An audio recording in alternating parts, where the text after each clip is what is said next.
Salve, amigos do canal Detetives Vascaínos, muito boa noite a todos. Está começando agora aquele boletim diário sobre o Vasco, recheado de informações verdadeiras e com muito jornalismo raiz. Eu vou te contar tudinho sobre esse dia 21 de agosto do Vasco, que é o aniversariante do dia, 127 anos, uma honra poder estar trabalhando, trazendo notícias do nosso clube do coração para você, um clube gigante, o legítimo clube do povo, pioneiro na luta contra o racismo, clube da barreira e que revelou vários craques aí pro futebol. Felicidades, Vasco da Gama, antes de mais nada. E é o Vasco que vem tentando se reorganizar aí após aquela derrota enjoada contra o Juventude para buscar a reabilitação em casa diante do Corinthians, que por sinal vive também uma situação bem delicada e com proximidade de zona de rebaixamento, assim como o Vasco. O duelo de domingo promete, eu vou trazer as informações do que anda rolando dos dois times, em especial do time do Fernando Diniz, que vem sendo bem questionado aí pela torcida ultimamente em relação ao atacante Verratti. Será que o argentino vai ser mantido no time para domingo ou o treinador vai tentar colocar em campo uma equipe com mais mobilidade? Enquanto isso, Admar Lopes segue na Europa costurando contratações para o Vasco. O resultado disso é o acordo de um empréstimo com o zagueiro esquerdo Robert Renan, mas tem mais jogador que deve chegar e o foco segue sendo a zaga central, o zagueiro direito, mas tem que acelerar os passos. Caso contrário, corremos o risco de ter uma zaga improvisada no duelo da Copa do Brasil contra o Botafogo. Já imaginou? Então, bora dar o like no vídeo, compartilhar, dar aquela fortalecida que só você sabe dar. Fortaleça aí o canal, meus amigos, e ajude a aumentar o número de inscritos. Bom, vamos começar então esse boletim falando das novidades em termos de reforço para o Vasco e deixar a parte final que vem sendo feita aí para o duelo contra o Corinthians do Dorival Júnior. Bom, amigos, de ontem para hoje o Vasco teve que acelerar os passos na figura do executivo Admar Lopes e avançar nas tratativas para fechar um acordo com o Zenit da Rússia, visando aí o empréstimo do zagueiro Robert Renan. Acordo esse praticamente concluído com sucesso, encaminhado e apenas aí alguns detalhes burocráticos separando a oficialização do negócio. Há informações inclusive que o zagueiro estaria aí desembarcando nesse final de semana aqui no Rio para exames médicos e assinatura do contrato. Até porque o Vasco precisa acelerar a troca de documentação com o clube russo para inscrever o jogador a tempo para a Copa do Brasil. O Vasco joga contra o Botafogo na próxima quarta-feira e na terça o nome precisa estar no bid para ele ficar disponível para os dois confrontos. Apesar que acho pouco provável dele estrear logo de cara assim na quarta-feira. Para o segundo jogo sim, mais chance. E isso tem uma explicação. Robert Renan fez sua última partida pelo Al-Shabaab lá da Arábia, mais ou menos no final de maio. São 3 meses, né, sem disputar um jogo profissional, aí, um jogo oficial. E ser jogado logo de cara aí num duelo decisivo pode pesar na decisão do Fernando Diniz. Porém, o jogador, que já está em solo brasileiro desde o final de julho, vem mantendo a sua forma física no CT do Ceilândia Esporte Clube, lá do Distrito Federal, ele que nasceu e foi criado nesta cidade. Como vocês podem ver aí em primeira mão, as fotos que eu trouxe hoje em minhas redes sociais, fotos essas do fotógrafo Renan Paris, né, onde o jogador aparece aí fazendo as atividades por lá para que fique mais próximo do ideal quando for contratado para um novo desafio da carreira. Para destacar que a vontade do jogador em defender as cores do Vasco com o projeto esportivo apresentado pesaram aí na decisão do atleta, que tinha propostas do Bahia e também sondagens de alguns clubes da Turquia. Inclusive a prioridade dele era seguir na Europa, mas desde que as ofertas e os projetos enchessem os olhos do jogador. O Zenit, por sua vez, como informei ontem, já tinha orientado ao atleta a buscar um novo clube, independente do país, porque era interesse deles que o zagueiro ganhasse mais minutagem e pudesse ter aí uma maior chance de se valorizar. Lá não conseguiria, porque o grupo já tinha atingido o limite de estrangeiros.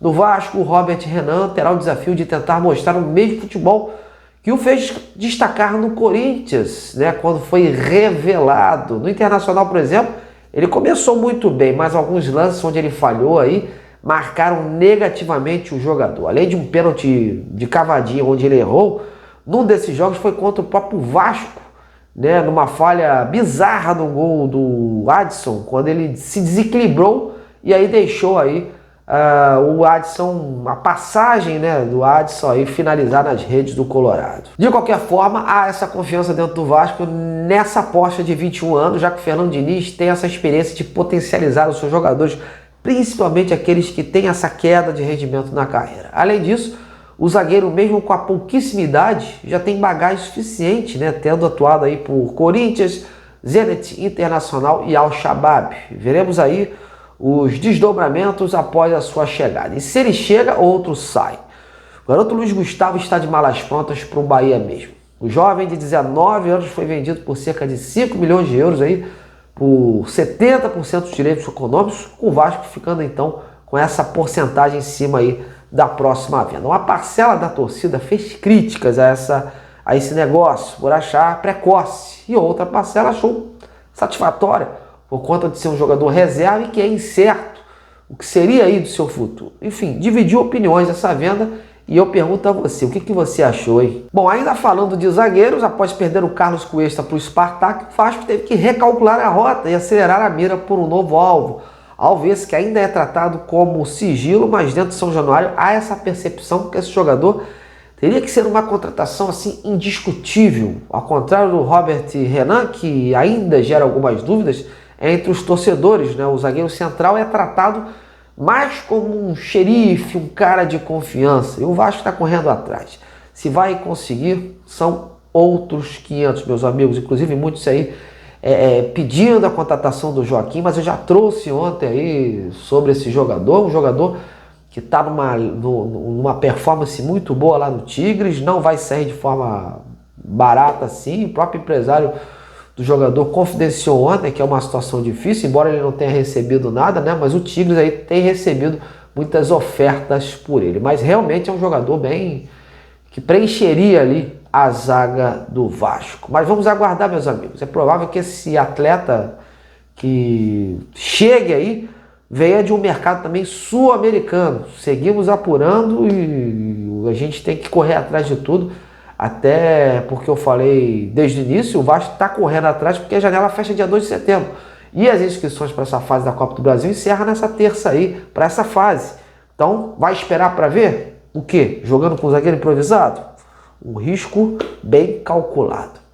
Em relação a outros reforços, o Vasco ainda aguarda o desfecho sobre o Matheus França, o meia que jogou no Flamengo, pertence ao Crystal Palace da Inglaterra. Um dos empresários do jogador está lá na Inglaterra tentando intensificar as conversas para definir essa transferência, já que entre o Vasco e o atleta já aí um eminente acordo, um eminente acerto aí. Mas é preciso chegar a um acordo com os moldes do negócio junto ao clube inglês para que o Matheus seja mais um reforço para o Vasco. As próximas horas serão determinantes. E é um jogador que vem também de lesões seguidas lá fora, mas o Fernando Diniz entende que pela sua versatilidade, já que ele pode atuar tanto ali no meio como mais enfiado no ataque, ele vai ajudar aí no que ele pensa para o time, com isso melhorar as suas opções para o decorrer da temporada.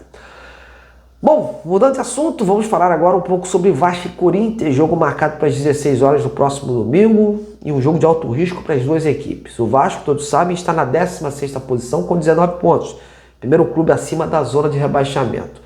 E o Corinthians, por sua vez, aparece na 14ª posição com 22 pontos, está a 3 pontos do Z4 e não vence a 6 jogos. Por isso, o Fernando Diniz, que não gostou nadinha da postura do time na derrota contra o Juventude, espera que o fator casa prevaleça nesse domingo e o Vasco não deixe aí escapar pontos preciosos. Para esse jogo, o Paulo Henrique, que estava com uma virose, né, uma indisposição na última partida, deve retornar à lateral direita. E o Jair, que também ficou de fora do último jogo por conta de uma suspensão, também deve retornar ali no meio campo. A dúvida, vamos falar assim, porque eu particularmente não levo muita fé que o Diniz surpreenda nesse sentido, seria em relação à utilização inicial do Verratti. O Diniz foi muito cobrado por começar jogando com uma formação que não estava dando muito certo e ter deixado de lado uma formação que deu mais mobilidade ao time, como aconteceu contra o Santos. Mas o Diniz confia muito no argentino e sempre bate na tecla de que ele é o artilheiro do time com ele e que tem muito a contribuir. Não considera como insistência a sua manutenção após esse retorno do Verratti. Sobre o Corinthians, a coisa tá bem feia por lá, hein? Além dos problemas políticos, há turbulência em campo. O time está a 6 jogos sem vencer, possui apenas uma vitória nas últimas 11 rodadas disputadas. Com isso, está a 3 pontos do Vitória, time que abre o Z4. E o Dorival está quebrando a cabeça por lá por conta dos muitos desfalques que vem colecionando. 3 deles de vital importância: o Yuri Alberto, o Memphis Depay e o André Carrillo, né? Com isso, está tendo que encontrar soluções na base da juventude e da experiência, apostando em garotos da base e mesclando ali com atletas como o atacante Vitinho, que mal chegou e teve que colocá-lo logo aí em campo. Apesar disso, para esse jogo ele conta com a volta do Andy Romero, atacante experiente aí que estava suspenso. Veremos aí então o quebra-cabeça do Dorival para esse jogo de domingo. Bom, meus amigos, mas é isso, essas são as informações de hoje, mas eu sigo antenado nos bastidores do Vasco com o assunto de reforço. Quero que você comente aí o que achou da vinda do Robert Renan, da saída do Luiz Gustavo e se o Verratti deve deixar o time. Comente, participe.